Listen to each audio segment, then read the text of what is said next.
ஜப்பானோட 73% மலைகளால் இருக்கிறதுனால ஜப்பானில் அதிகமாக இந்த டனல்களை பார்க்க முடியும். நான் பார்த்த பெரும்பாலான டனல்களில் இப்போ நீங்கள் பார்த்துட்டு இருக்கிற மாதிரி சைடில் இந்த டைல்ஸ் மாதிரி லே பண்ணியிருக்காங்க.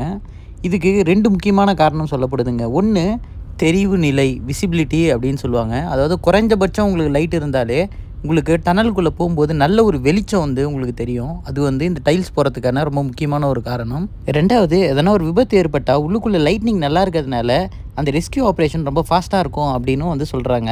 இந்த சுரங்கப்பாதைகளால் இருக்கக்கூடிய முக்கியமான நன்மை, இந்த சுரங்கப்பாதைகள் நில அதிர்வை தாங்கும் திறன் கொண்டதாக இருக்குதுங்க.